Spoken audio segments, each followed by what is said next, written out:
Hello everyone, and happy Tuesday once again. So I'm going to be sharing another Christmas story for you today. It's a story about a white envelope. Author unknown. Hear these words. It's just a small white envelope stuck among the branches of our Christmas tree. No name, no identification, no inscription. It has peeked through the branches of our tree for the past 10 years or so. It all began because my husband Mike hated Christmas. Oh, not the true meaning of Christmas, but the commercial aspects of it. The overspending, the frantic running around at the last minute to get a tie for Uncle Harry and the dusting powder for Grandma. The gifts given in desperation because you couldn't think of anything else. Knowing he felt this way, I decided one year to bypass the usual shirt, sweaters, tie, and so forth. I reached out for something special just for Mike. The inspiration came in an unusual way. Our son Kevin, who was 12 that year, was wrestling at the junior level at the school he attended.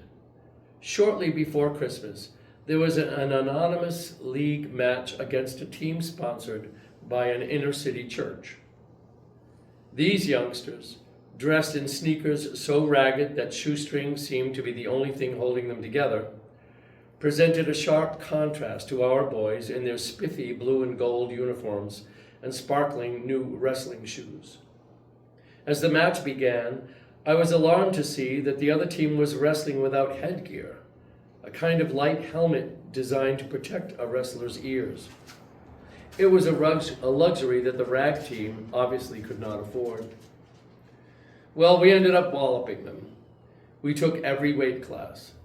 And as each of their boys got up from the mat, he swaggered around in his tatters with false bravado, a kind of street pride that couldn't acknowledge defeat. Mike, seated beside me, shook his head sadly.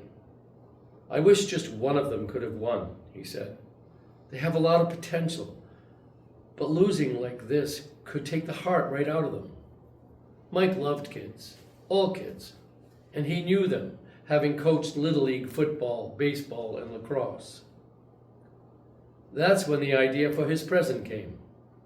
That afternoon, I went to a local sporting goods store and bought an assortment of wrestling headgear and shoes and sent them anonymously to the inner city church.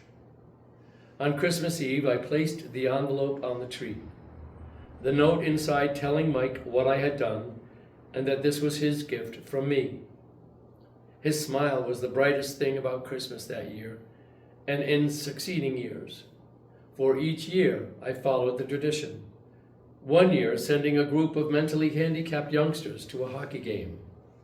Another year, a check to a pair of elderly brothers whose home had burned to the ground the week before Christmas, and on and on. The envelope became the highlight of our Christmas. It was always the last thing opened on Christmas morning, and our children, ignoring their new toys, would stand with wide-eyed anticipation as their dad lifted the envelope to the tree to reveal its contents. As the children grew, the toys gave way to more practical presents, but the envelope never lost its allure. The story doesn't end there. You see, we lost Mike last year due to cancer. When Christmas rolled around, I was still so wrapped in grief that I barely got the tree up. But Christmas Eve found me placing an envelope on the tree. And in the morning, it was joined by 3 more. Each of our children, unbeknownst to the others, had placed an envelope on the tree for their dad. The tradition has grown and someday will expand even further with our grandchildren standing around the tree with wide-eyed anticipation, watching as their fathers take down the envelope. Mike's spirit, like the Christmas spirit, will always be with us.